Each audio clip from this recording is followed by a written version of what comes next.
late night, new day. It is the 29th of February.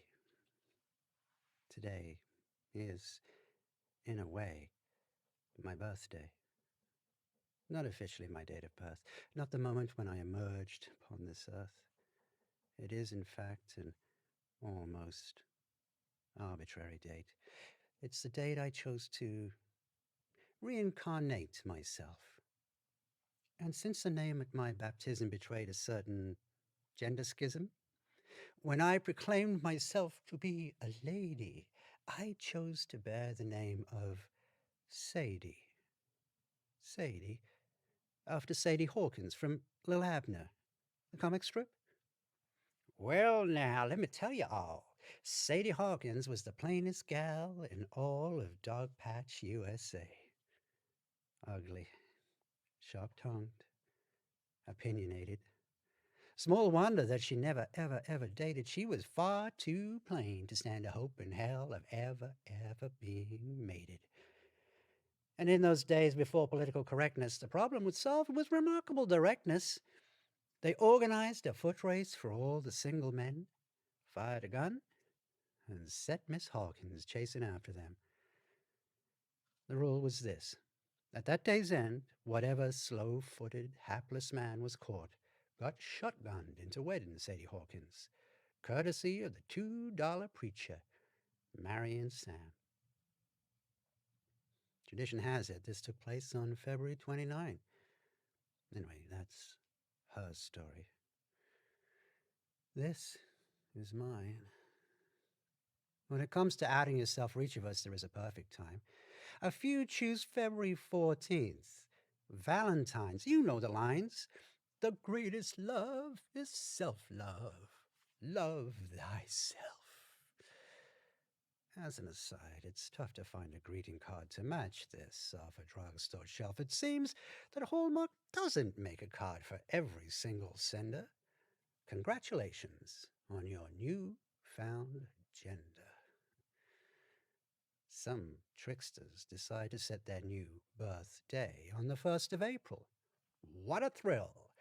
April Fools! Surprise! I wasn't like them other guys. Turns out I was in disguise. Turns out God has got a sense of humor. A practical joker. Some might say sick, dark and dry. A lamentable stand-up comic with a penchant for slapstick. A puck who doomed girls to their motley wishes. For such girls, All Fool's Day is every day. And girls duck Christmas Day. For those of us who God deformed, who see our gender blessing as one of the fate's more questionable gifts, small wonder if December 25th is rarely chosen as a date to be reborn. Very few brave folks announce their changing gender roles, not at All Fools, but on All Souls, Halloween, October 31st. Gay Christmas!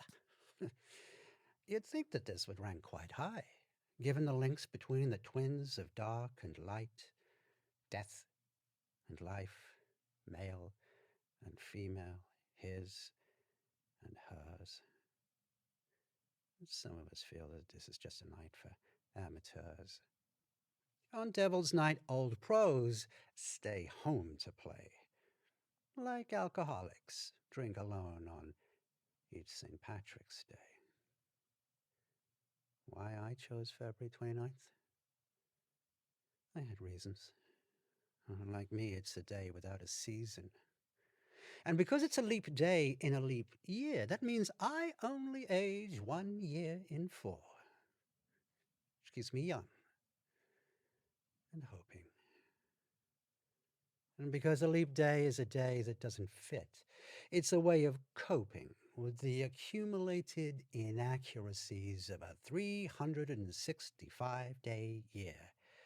A leap day is a way to resolve a planet that doesn't revolve quite as neatly as you might think. And I had my own accumulated inaccuracies, starting with the day they sweetly wrapped her babe in blue instead of pink. But, when you think about it, February 29th wasn't when I chose to reincarnate. It's just a date that I demanded to set the record straight. Happy birthday, Sadie. Cheers to queers.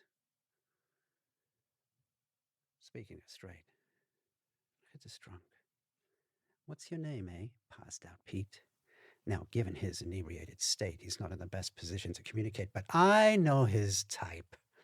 When punks like this eat a la carte, they look for girls like Dear Mama, a girl to soothe his aching heart, a virgin with a D-cup bra. But this doesn't leave them full at all. They have a deeper hunger, a siren's call. And when they're craving takeout, guys like Passed Out Pete prefer their sandwiches with a little extra meat. He's what they call an admirer in the trade. Some like girls born. This one prefers his maid. Sniffing around the bars in search of tail, asking girls if they're a real she-male. What a jerk. We don't use that term for self-depiction. It's something that is used for work. She-male is just a goddamn job description. Some admirer sneaks a peek, but too damn cheap to actually hire her. And she needs the dough to fund her change. 10 grand for tops up there. Far more for bottom plumbing to rearrange downstairs. How rich. To pay for all the things she needs to fix, the money comes from guys like this, who like their chicks with dicks. That's why the girls leave it to last. That great mistake, that thing they hate, when that thing's gone, so too are all the admirers that they used to date. Poor Passed Out Pete. Dear sleeping fetishist, why couldn't you be into feet? Now then, Passed Out all alone, I don't pick pockets. But how else can I figure out how to get you home? Don't stir. Hush, hon. This little Sadie has all the little aptness that she needs. I'll soon be done. Let's see. Car keys? You won't be needing these. Billfold? Well, that's kind of old. It's middle-aged to keep those banknotes rolled, and it means you can't tell how much you've spent and how much went to helping this good Samaritan to pay her rent. Continuing on the game, each new ID reveals a little more. Driver's license, organ donor. Red Cross, blood donor. Condom, sperm donor. Finally, his business card. Damn.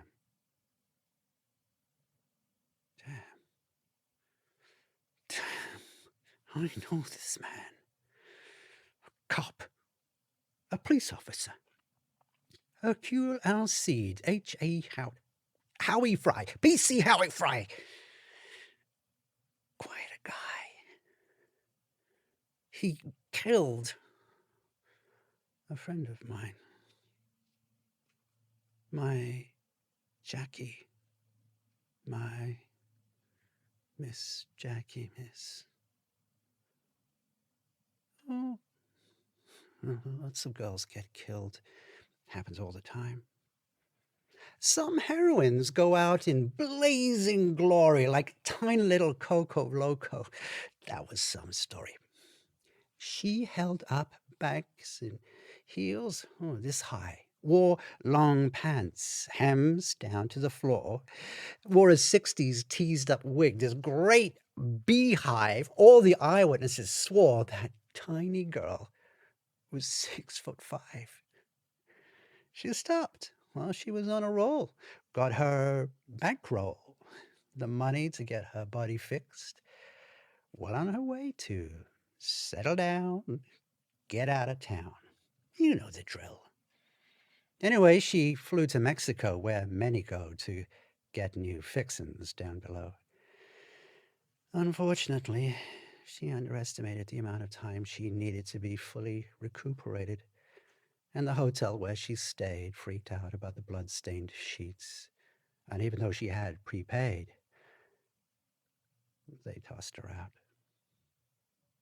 A secondary infection took her out. But I don't share that. I don't care for that sad ending. In my version of Coco's story, I say she went down in a blaze of glory. I say she robbed just one more bank, got gunned down, but just before she died, she pulled out a compact and made sure fresh lipstick was applied. Most girls detect that lie.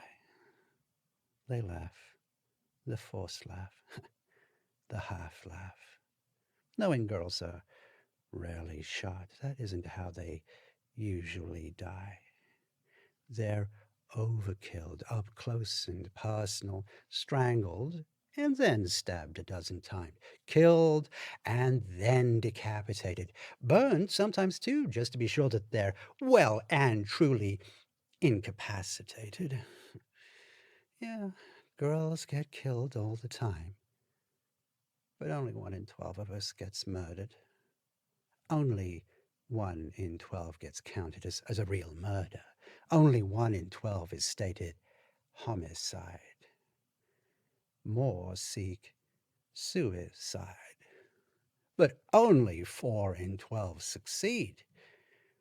Only suicided 4 plus murdered 1. Knew some to reinform. Only 5 in 12 have died outside the norm. And to those 5, you really should add medicide. Some die performing surgery upon themselves, cutting off a body part that their souls reject. But many more, like little Coco Loco, just die from simple medical neglect. Boys who don't get pap smears every year. Girls who die from prostate cancer. Though yet another boy and girl has died because of faulty medicine and pride. Only 2 in 12 gets counted medicide. 5 plus 2 in 12. Knew some.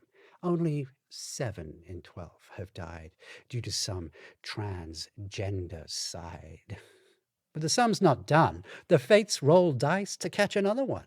Those few alive, those who remain, are clumsy to an unusual degree, prone to accidents like falling down steep stairs while in police custody, slipping in front of subway trains, drinking things originally intended for cleaning drains, drowning in bathtubs, choking on puke.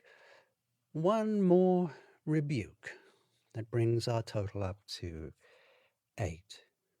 Fate placing 8 behind the 8 ball. Surely that's all. There can't be more. Oh no, there's more in store before we hit the bottom floor. We knock off maybe 1, 2, 3 to drinking, drugging, AIDS, and HIV. But that finally closes out the score of those who leave before their time. Everyone goes to hell. Or heaven, some damn time. But that's how 11 out of 12 girls go offline. 11. Leaving 1 behind.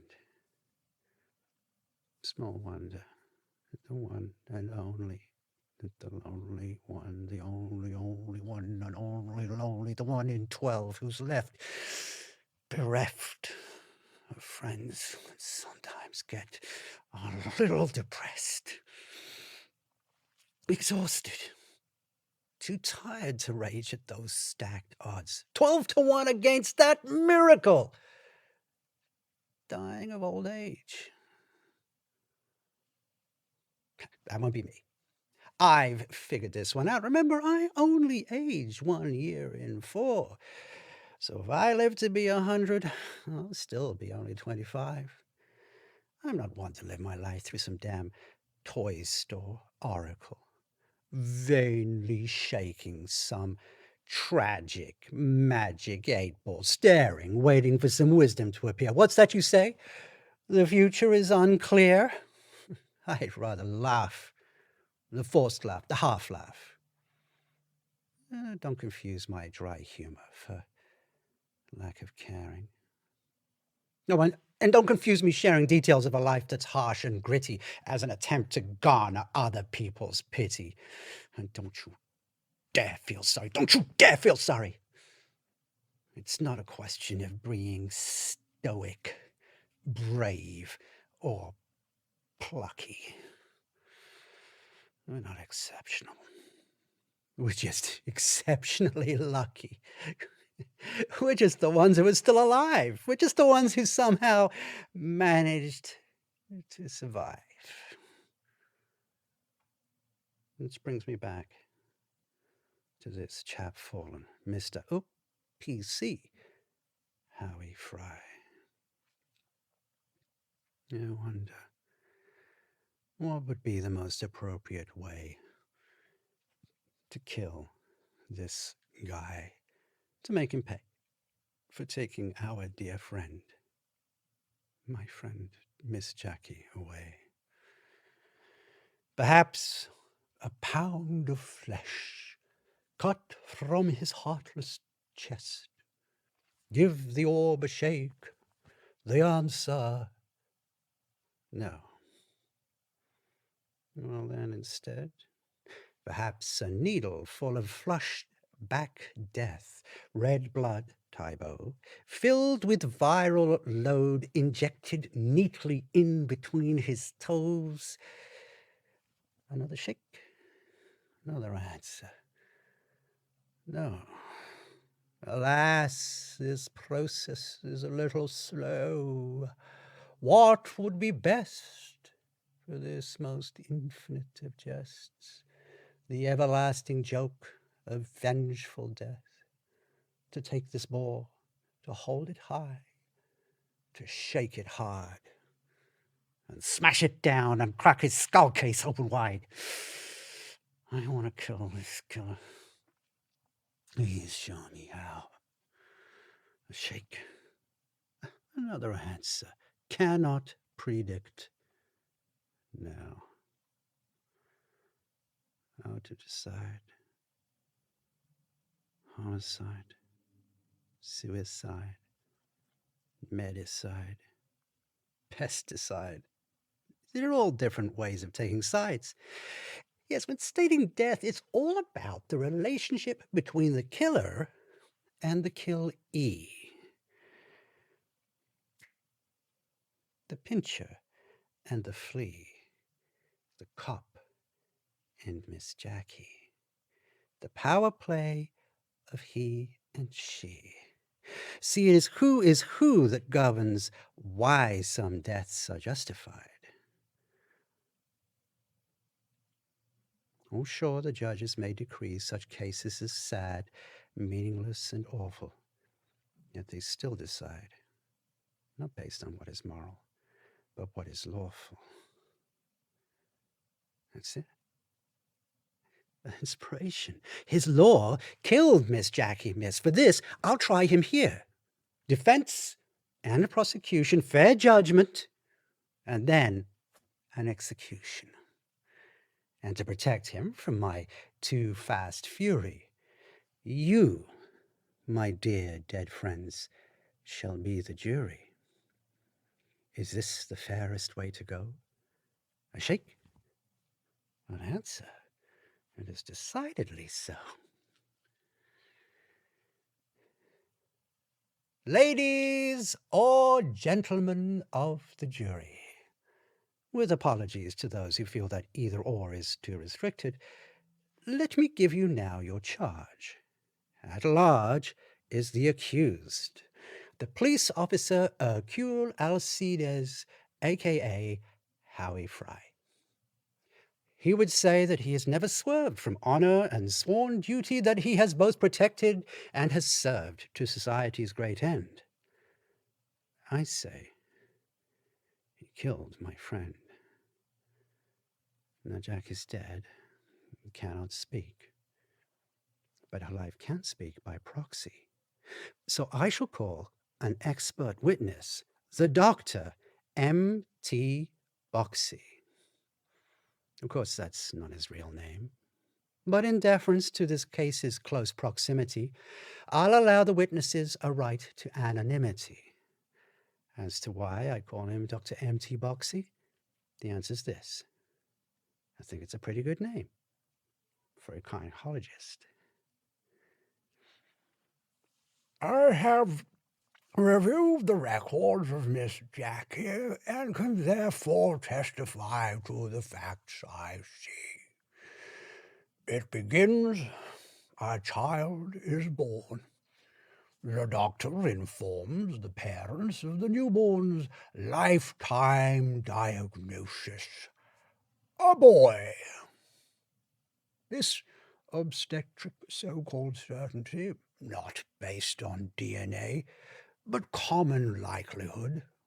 If you hear hoofbeats, think horses, not zebras.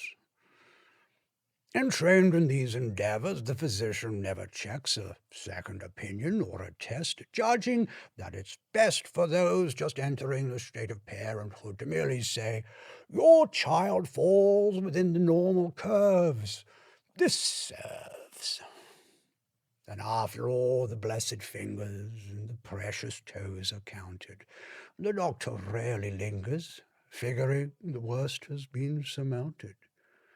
To the doctor, gender is the very least of diagnoses and creates no risk for any subsequent prognoses.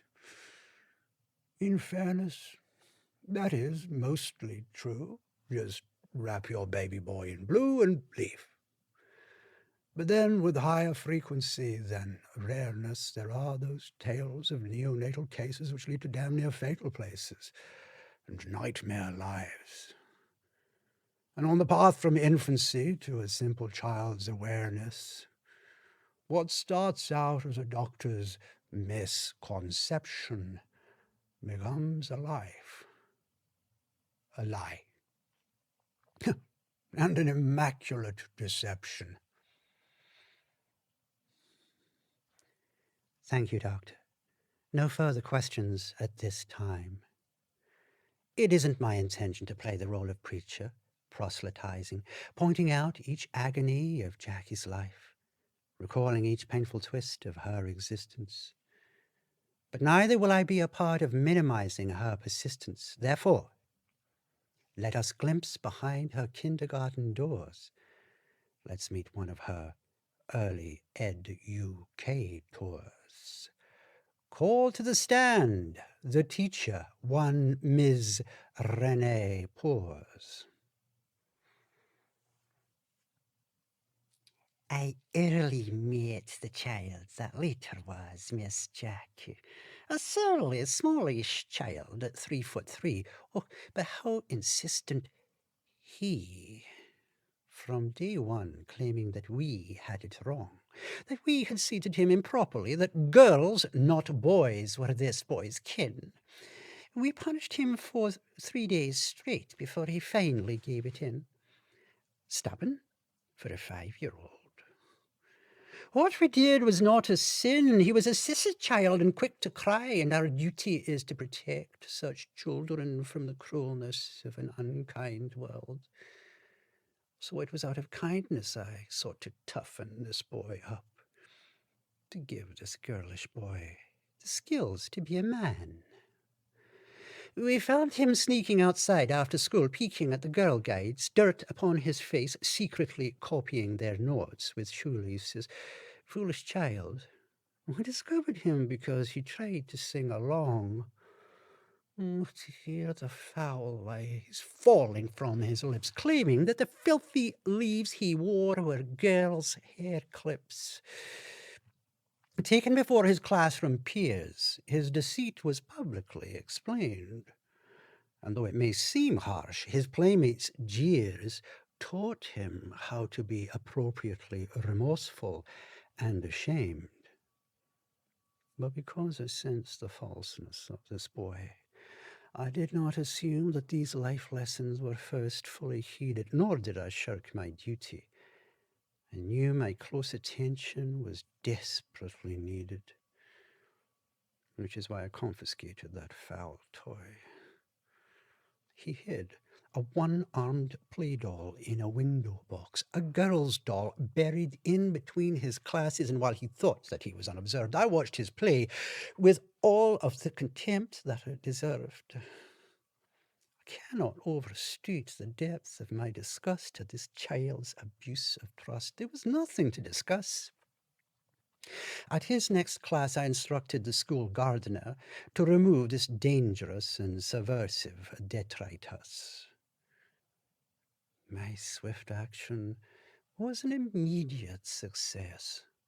He no longer focused on the way that he was dressed, no longer anxious and defiant. He became a model student, thoughtful, quiet, and compliant. Thank you, Ms. Rene Pause, for your noble efforts to correct her attitude. I think that I can safely say that if she were alive today, Miss Jackie would be quite unable to express the full measure of her gratitude. Now, who comes next? To complete the text of Jackie's school days fully, should I include the testimony of her cruelest bully? After thinking this one through, I realized that they are many, and only one will never do.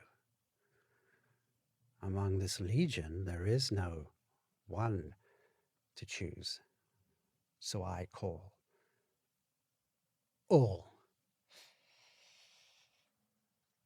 I am we, bully beef.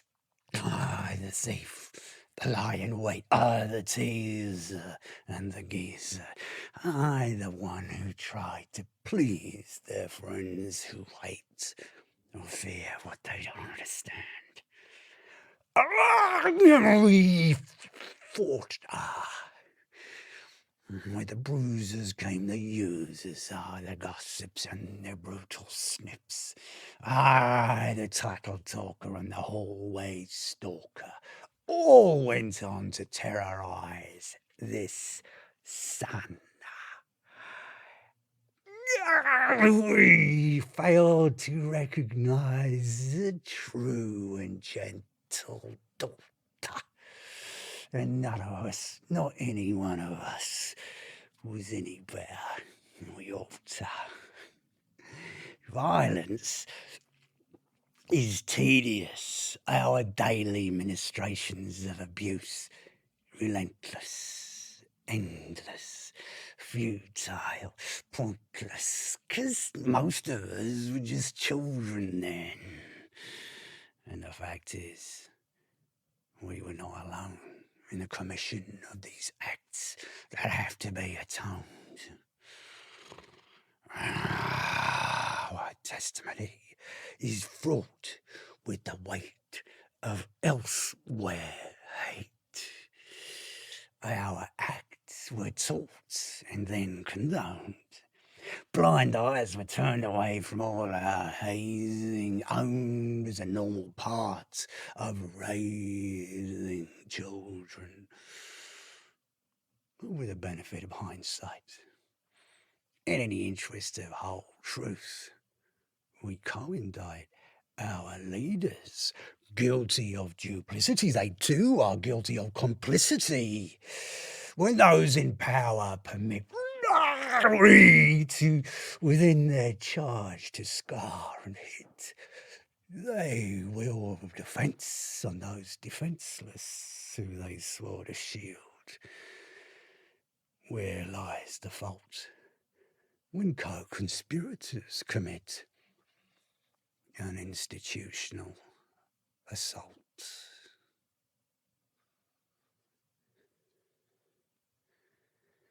I'll leave that school of thought for someone else to settle.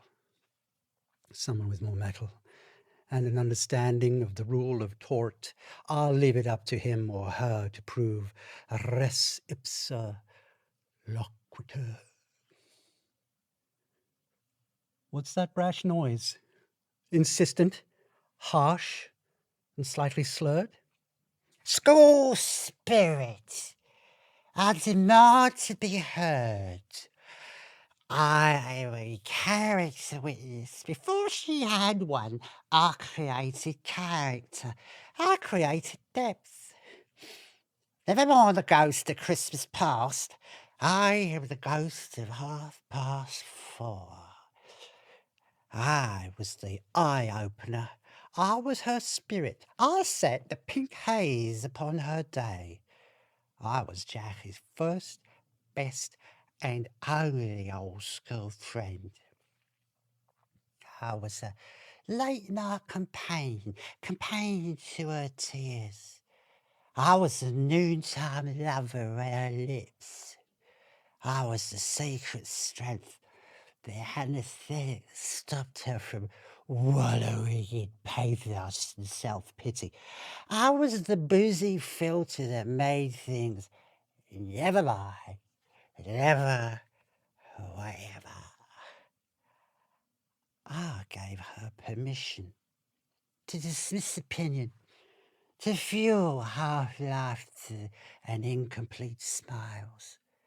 I gave lubrication to the awkwardness of clothing and the ridiculousness of biology. I gave the impression of presence.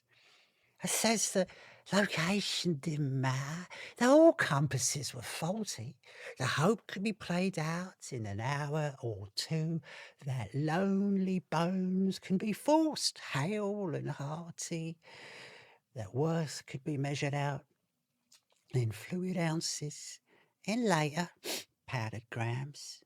I proved that even graveyards could sustain a party. What's that you say? Blaming me for her destruction? Oh, accusing righteous eye of something sinister. May I remind you that I am a medicine which you self-administer. Oh, don't pretend to be insulted. Miss Sadie, I was a one-time friend that you regularly consulted. Whatever layer truth you find, I never pretended that I was benign. Don't moralize to me about spiritual fitness. Unlike the outcomes birthed by any other witness, wherever else may have resulted, my help helped her to claim adulthood. In vino veritas, my ass. So goes the old one-liner. That's just the liquor talking. But for all that wine is squawking, somewhere in that lie martini lies some truth. Although only in the same proportion as vodka to vermouth. Which brings my path to leave the long dead past and brings us slightly closer to the long dead now, and how I first met grown up, sewn up Jackie. We met at some misshapen gender clinic. And lest you mark me as a cynic, I should point out that the doctors of this dark, dark institute also generated profiles for sex offenders, rapists, serial killers, and of course for pedophiles. Using those self-same and forensic forms, it was there that they informed us on the nature of our sad disorder.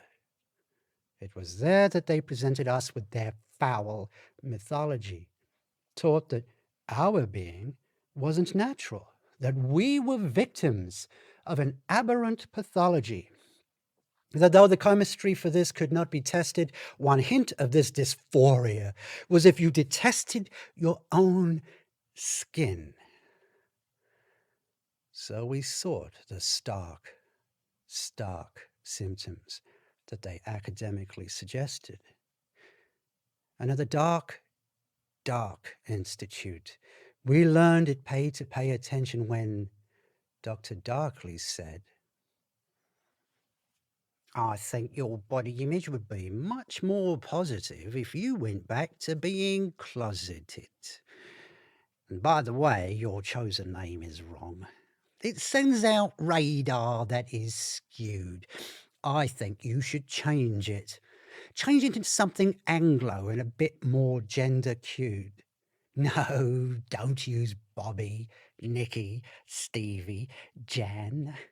These names are too often misconstrued. I say this only to be helpful. It's not as if I'm being cruel or rude. I will help you on your mission to transition, to become a real girl, a real girl.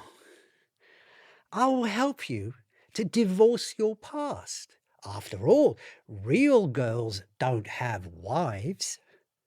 And isn't it for the best to set your children free so they can get on with their lives? And because of my compassion, I will counsel your own son. I will help him look you in your eyes and help him say, Dad, I don't know what you feel inside, but from where I sit, it's like my father died. And I will cluck professionally and sigh, helping all your friends and family mourn their sad goodbyes. And I will cause you to accept the value of rehearsing your own death. And when all goodbyes are bidden, I won't tell you to stay hidden. I'm not suggesting that you hide, just that it might be better if you chose to stay inside. Real girls run silent and run deep. Real girls are cautious of the company they keep. Real girls know that safety, physical and mental health, come from living lives of silence, solitude, and stealth. So we made lavish swan songs of our eulogies. Dr. Darkly held the keys to wealth. It was he who opened up the vaults. It was he who authorized all visits to a later plastic surgeon. So we didn't need much urgent to sit in our informal circles and talk about the nature of our faults. We played the game to get fair treatment, engaged in their perverse conformity, and quoted loud their doctrine of dysfunction and deformity. So much for group therapy. All that lying left us was a taste for heresy, for cheap wine, for rum, or Hennessy. All that discourse left us hoarse and dry, so all us real girls came here to a real bar and made us some real friends, like Barfly McFly. I was there that night. I saw Jackie that night. Let me tell you about Jackie. Jackie had her own custom-built hotel, a chic boutique, Bellevue de la Rue. You know I'm talking about a back street. She was once called John, and that's a fact that made her laugh. 'Cause she made a living lying on her back, and all the Johns lined up back to back. And that's how Jackie paid them back, sometime bareback. Which, when you think it true, made no damn sense. But ain't Jackie not a smart girl? Smart girl. Screw you, she said. I'll show you, she said. I'll hurt you bad by taking on a beating. Man, that girl was mad sad. She said, see these bruises on my cheek? They'll heal with a drink and a line. But his fist's gonna sting for some time to come, and my loose tooth left its impression on the back of his hand. She blew away her blowjob dough. She bought me shots, rusty this and that. See, she said, I ain't crying. Doing rails never fails, grinding bumps so she can bump and grind and sparkle like a real girl. Real girl. Both feet on the brass rail, 2 hands on the bar. She rose up from her seat like a roller coaster and cruised the floor for a half hour more, laughing like a wild girl. Wild girl. And she was on her way. She left with someone gray, someone who was scared of being gay, someone who liked his girls to hang a certain way, someone who was well prepared to pay for a real girl, she-girl. So she rented what she could not sell at a 5-star favorite hotel, Bellevue de la Rue, a boutique back street. It was there that night she was to greet Police Officer H.A. Howie Fry. He flushed her out, flashlight shining in her pinprick eyes. She'd had her fill of backstreet meat, wiped her graceful mouth, and delicately staggered to her feet. Now, here's where things start to go a little iffy and versions differ. The cop claims Jackie offered up a freebie. Jackie claimed it was the cop who was a little needy. She claimed that all her suckling wasn't quite enough and that this cop got off on playing rough. The cop claimed it was Jackie who was failing to comply, and that's why he was compelled to punch her in the stomach, crotch, cheek, neck, mouth, and eye. It's up to you who you choose to believe. Either way, the cop sustained some bite marks on his private parts. The world's oldest profession has the world's oldest occupational hazard: sleazes and bad dates. And for heaven's sakes, don't get me wrong, I've seen some times where Jackie cruised for that backhand. But in the cruiser, once Jackie was in handcuffs, Howie Fry crossed some kind of line. And tapping angrily at his computer in that lean and hungry time, he engaged in an obscenity, deliberately mistaking her identity. He searched, and landing on a likely file, found a man called John who had the same last name, someone with a warrant outstanding, someone who failed to identify and appear, someone tried, judged, and sentenced in absentia. And although Fry's action was neither called for nor demanded, this officer, at his sole discretion, remanded Jackie into custody. Unless I fail to make this clear, I say he decided. I say he sent this woman directly to jail, sent this woman to an all-male jail. Send our friend, Miss Jackie Miss, to men's prison. Hell, technically the cop was well within the law. See, Jackie didn't dot her dots or cross her T's. Oh, sure, she had her ta-ta-T's. But somewhere along her drunken ways, her paperwork got somehow lost, and she wasn't able to produce the right IDs. So Howie Fry got to decide just who got what. And what Miss Jackie got? Well, Howie Fry, treating her like some goddamn perpetrating guy, committed her to serving 30 days. In this modern age of this 21st century, Fry sent this girl to an all-guy penitentiary. Well, this undeserving fate didn't happen sometime else. It happened now. And as to place, this didn't happen someplace else in some far-off abstract nation. The jail that she was sent to is a place that you can get to from the downtown Greyhound station.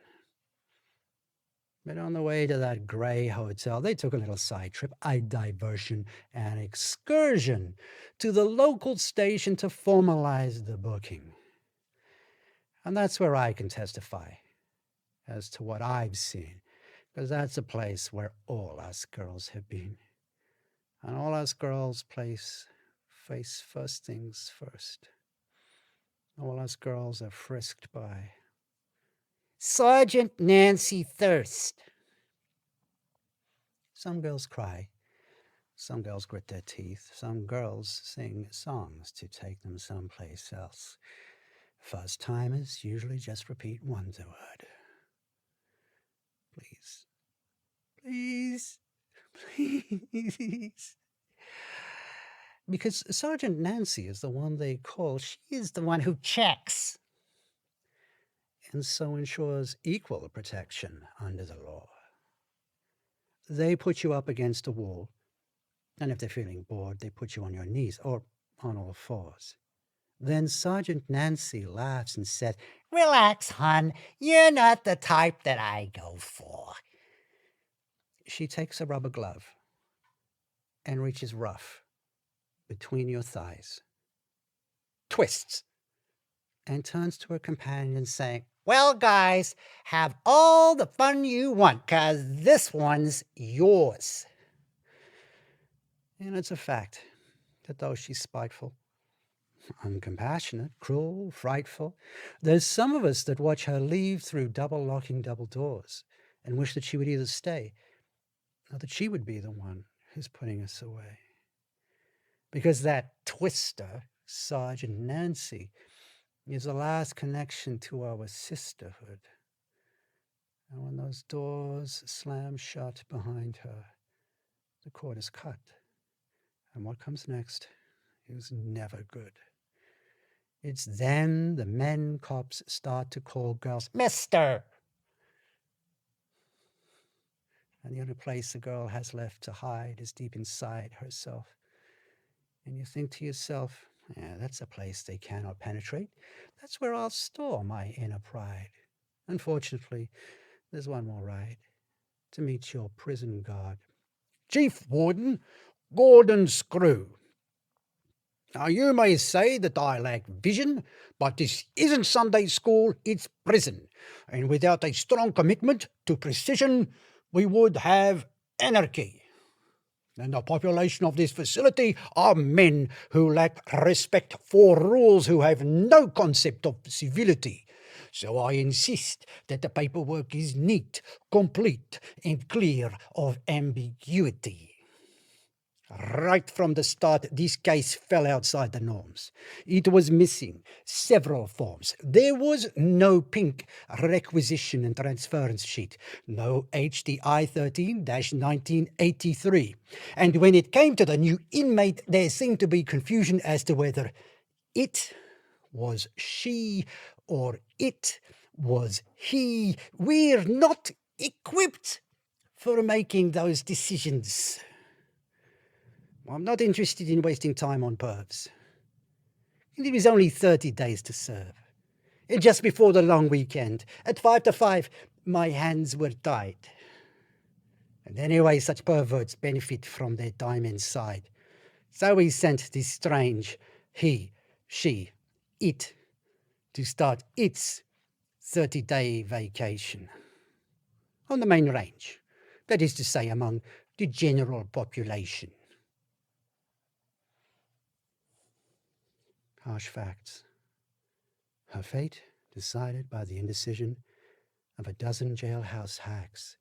There's none to blame, for even hacks are human, which means that they are prey to their own frailty. Jail seems to be the next worst thing, but it's almost that the worst is over. That verse is over. Of course, what follows next must be explained. But what comes next is so predictable. It might as well be preordained.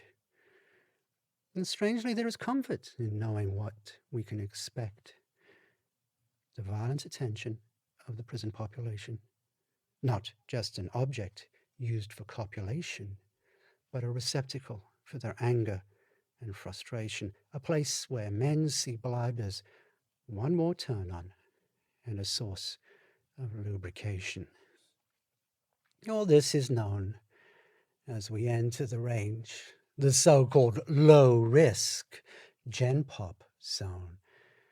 We retreat to what we've always known as we cross from one circle of hell into the next. We let our dead-souled bodies enter and let our spirits leave. It's hard at first. Eventually, it comes with ease.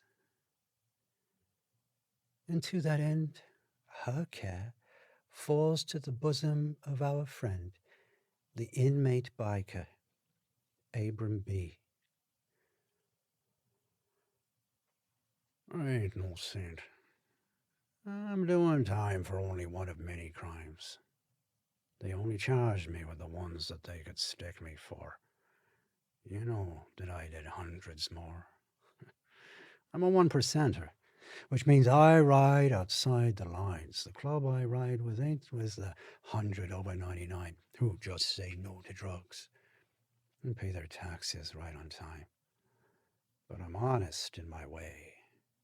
If you look me in the eye and ask me if I've ever killed, I won't shake my head or nod, but I will look you in the eye, and you will know if I have ever sent a man to meet his God. About Jackie?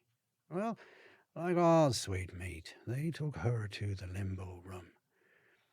The limbo room's a place where cameras cannot see, a place where it is mutually agreed certain things can happen with some privacy. And as with all such things, they're never free. The hacks went first. That was their fee. Next came the jockers, punks and dads, the prison wolves, the closet fags. Some just had sex. Some messed her up. Some threatened her with fists and shivs. But she gave them all the same attention that one gives to dreams of ghosts. There's no mercy in prison, only boredom. So when things slowed down, I bought her, paid a bargain price. Damaged goods, beaten, broken, bleeding, sliced. But price wasn't the only reason I waited. I can't be seen as soft or sentimental. As far as anybody knows, I bought her so I could get my money back in rental. I gotta watch out for my own safety. The truth. Turns out me and Jackie got some mutual friends. Ain't that right, Miss Sadie? Anyway, I pitched and moaned about being ripped off, and that the witch that I now owned was useless, with her broken ribs, missing teeth, torn insides, ruined eyes, and all that stood to help uncover me, while I bribed an honest guard to take Miss Jackie to protective custody. I ain't out no sucker. I ain't out no dough. No one rides for free. I got paid in spades, see? Ain't that right, Miss Sadie?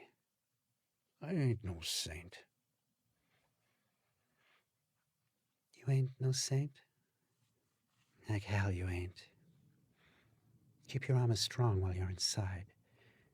Do what you need to survive. You ain't no shining knight. But don't try and cut me with your red eyes sly, inmate biker Abram B. You're a goddamn saint as far as I can see. And I know this because of all the monsters that she met. You're the only monster that called her she. Jackie already got far more than she deserved in just 2 days, but still had 28 to serve, and got some patched up, though badly busted. She was kept from others in protective custody. But here's the thing, for those not in the know, the safe place is the same place that they send the worst offenders for some extra punishment. Yes, protective custody is a modern term of delicate refinement. The old-fashioned word for where Miss Jackie went, solitary confinement. Irony in every syllable.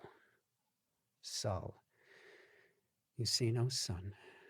It, you're an it, an animal, airy, no gentle breeze in here. A convict.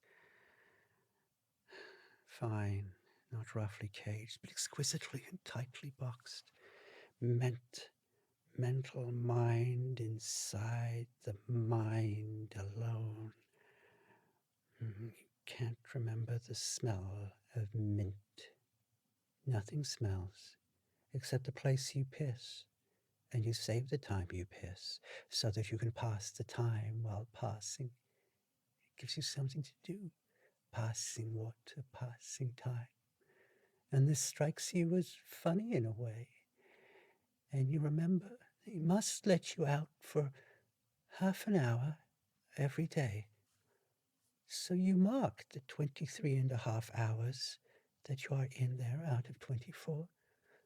They must give you that, unless they don't. Because they keep time and clocks, and they can change the math. And 23.5 and 23.5 is 46 or 47 that you're in there. So it could be 2 days or so, and nights.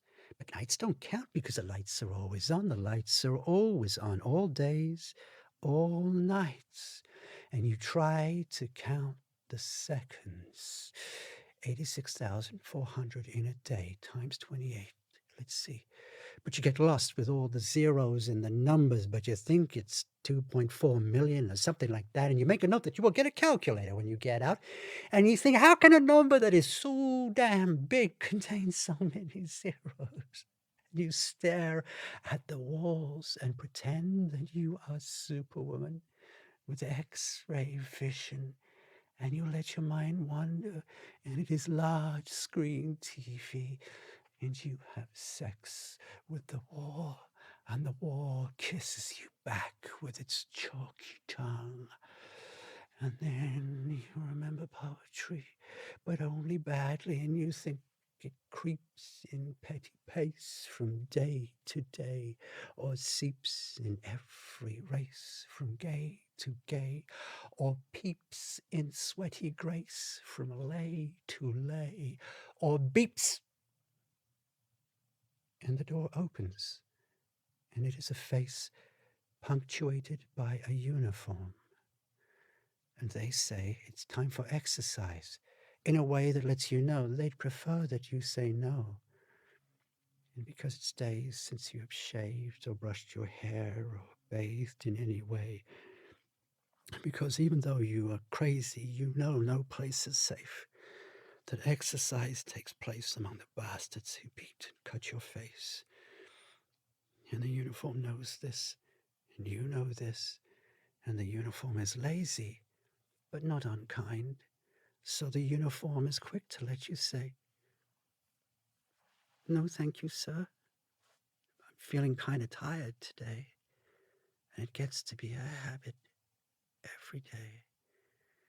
And you go back to the corner where they can't tell that you are banging your head against the wall.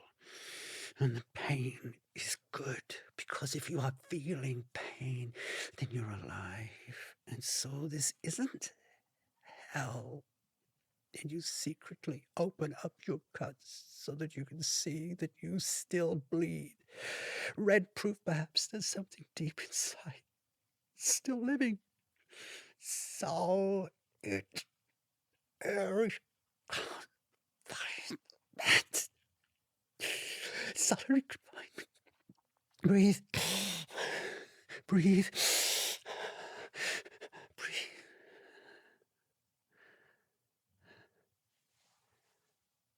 Solitary confinement is familiar to us all. Regrettably, we get it early on in life and live it either side of prison walls. Time seeps and then becomes the last and petty day. The end is not dramatic, nor even anticlimactic. It has no climate. It is professionally grey on grey. It's as if the cell is a railway station, and through the windows of your eyes you watch it roll away. The walls and doors are abstracts, the floor tiled patterns, train tracks. and you love the engine of their hands, the rough guidance, and you hope that they are pleased with your obedience. And you start to see transparent things. The clear plastic bag that contains the clothing of a stranger, the clear sheet holder holding papers that your hand has signed, that you have sworn that you have read and understood. And there's a voucher for the bus. And then you see a window, and you think that maybe you remember those, and the transparency grows, and you are placed in a van next to a man who smells. And you see him wrinkle up his nose. And the outer door rolls up, and there, the unclean, toxic light, not the cool of fluorescent, not the comforting sheen that makes your palms look bluish green, but the poisonous yellow of the sun. And they toss you out and leave you by the bus stop, and the final horrific transparency is revealed. The comfort of a ceiling is no longer there, and you huddle without knowing, and two of you go inside the bus shelter to wait, and another goes into the phone booth and pretends to look for change, and no one looks up. When the first bus pulls up, and everyone gets on in case somebody changes their minds. And if you're lucky, the bus is going back to where you used to live. But even if it isn't, it's taking you to where you're going to live. I lucked out. The bus I took brought me back home to here. The bus that Jackie took her to some place where she chose to disappear. There's none of us so pure as haven't tried to heal ourselves with a geographic cure. We heard rumors for another year from friends in other towns, nothing to surprise, descending into drugs, lost teeth, and fights with a string of no good and abusive guys. And it was late next summer before I saw her walking down the street in our downtown, and that was the day, the hour, that I bore witness to her death. Mid-afternoon, a gorgeous day, nicely patioed, I sat and watched the boulevard of life stage its passing play. A casual companion accompanying me as we criticized or complimented the passing trade. An urgent elbow told me of the entrance of two new contestants. I appraised their sorry and approaching state, a skank-haired boy turning out his manky trick, a gap-toothed customer just as dirty and unkempt. And both leant on each other, apparently groping, but to the well-trained and observant eye, clearly frisking one another. The committed rock search of the dedicated addict. Then as the boy came closer, I saw a wraith, a face with the sadly familiar reconstruction of crack and meth, badly blistered lips and sores, scores of barely healed bruises, the dark eyes making hollow sockets, reservoirs for deep pockets of despair. Then my contempt moved to compassion, then to my own despair. As I fell victim to the shock of recognition, I was shocked to see her in that strange garb, dressed as a boy, not the proper dragger, but drab. And I said, "Hey, Jackie, there you are. Long time no see." And the wraith turned to me with narrow eyes. She said, "My name is John." And then I dimly recognized, "Hi, Sadie." I don't remember what we talked about from then, distracted by the truth I saw, how piteously she played the part of being one among the men. And in my brashness, I asked the question, when are you going back to living as yourself again? When would we be seeing Jackie home again? And she laughed, the half-laugh. Not now or ever, is what she said. That stuff was bullshit. All that crazy in my head. Hey, Sadie, don't be sad. It ain't no never mind. I'm leaving nothing real behind. And then she froze the heart of my whole world. She said, it's not like Jackie was a real girl. Jackie's not a real girl. She laughed, the half-laugh. It ain't no never mind. I'm leaving nothing real behind. Jackie's not a real girl, she said, and drifted to another place. And I couldn't look at that wraith's face. I realized that I'd been talking to a carapace, a shell made out of wasted skin, that nothing of my friend remained within.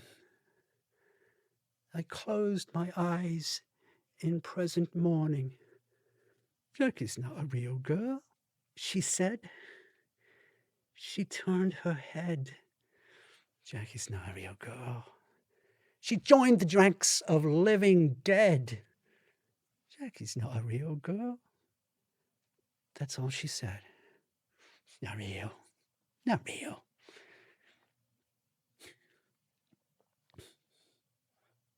What more to say? That's it.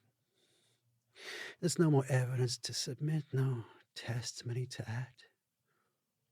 No one saw her after that. There was no drama, no the neatness of a fade to black.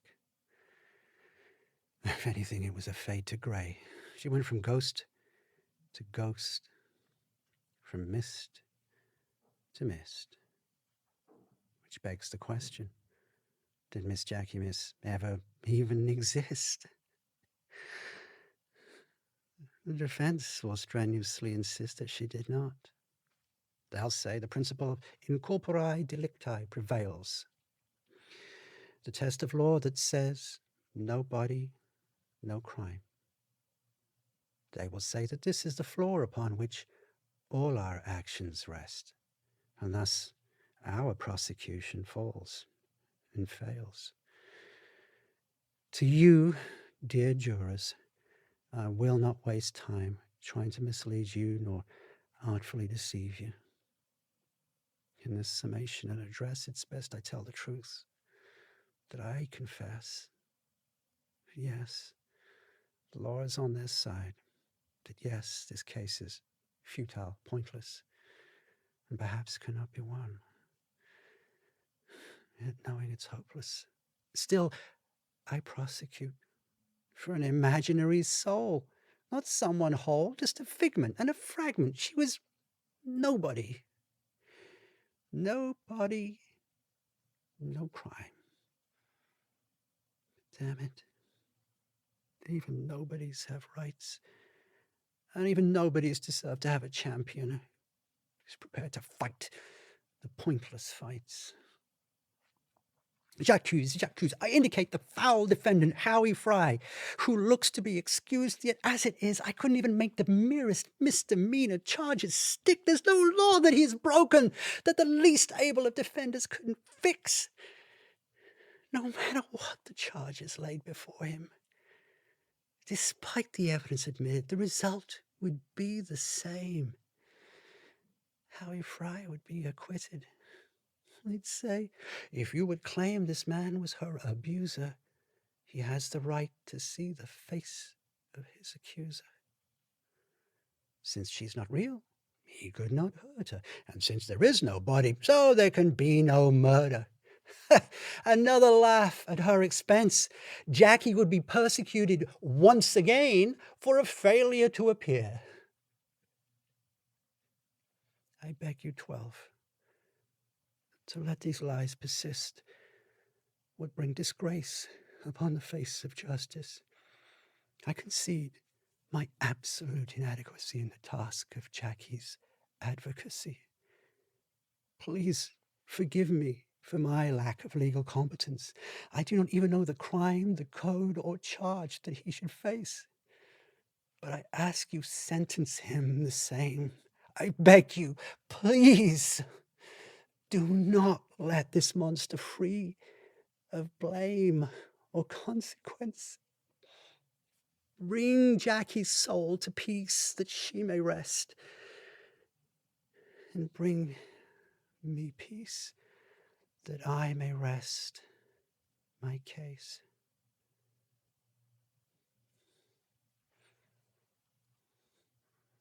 Sadie, my dear, there's no need. We're all agreed.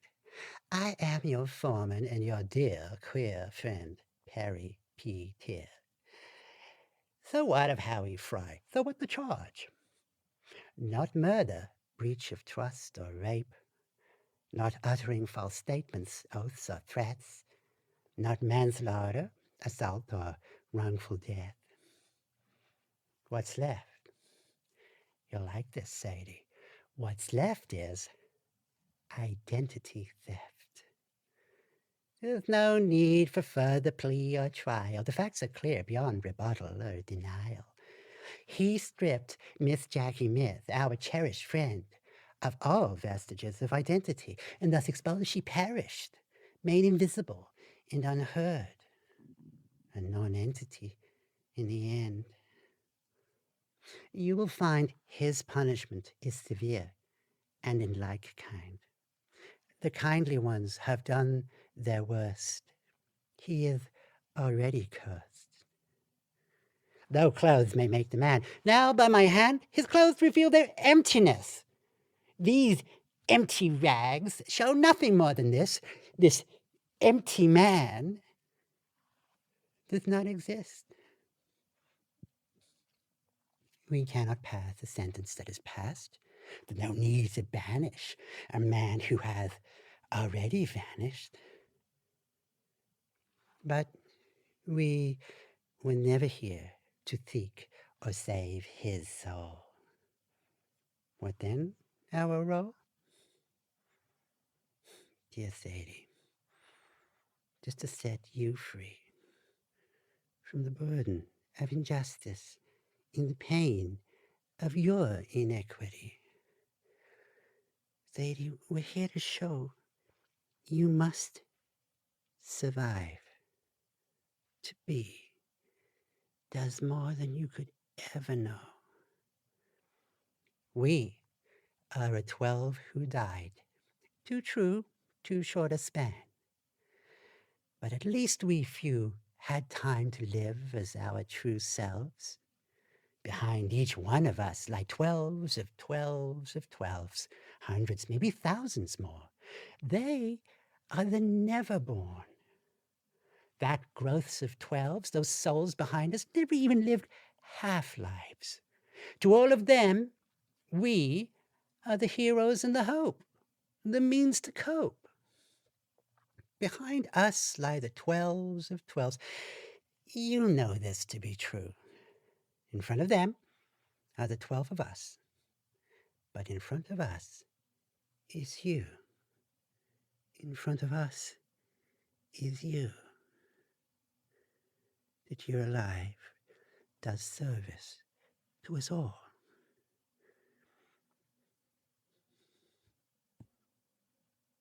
Though you despair to point out grace when you're alone, and there's a mirror in the room, and all you see is your own face.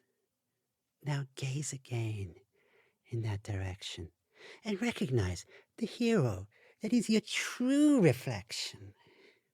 Let our parole unjail you and release you whole. To you, a grateful good night's kiss. But now, we the jury are dismissed.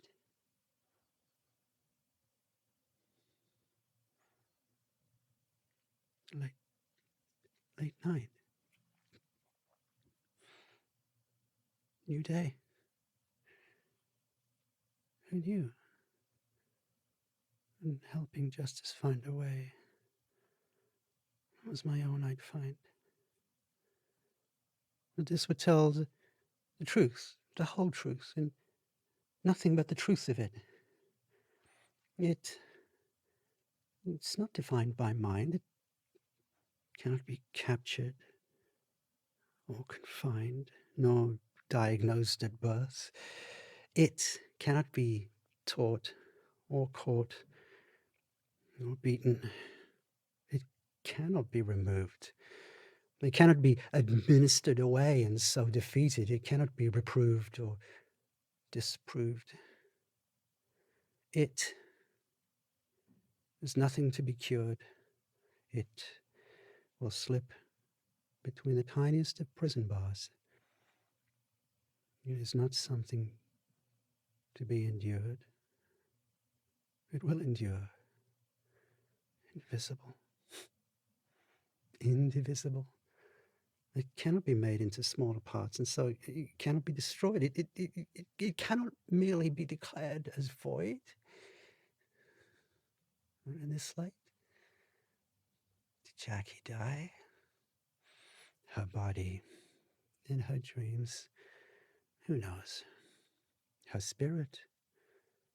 No. No, never.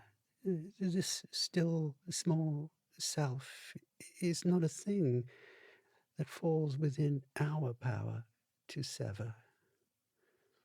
It's been proved that which persists must need exists.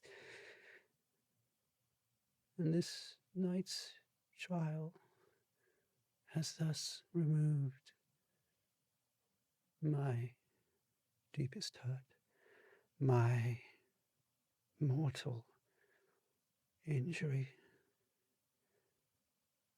All witnesses spoke true, except for one. Jackie's denial was an act of perjury, because when Jackie testified that Jackie's not a real girl, she couldn't tell the truth. But we have proved that was a lie. Jackie is a real girl. And so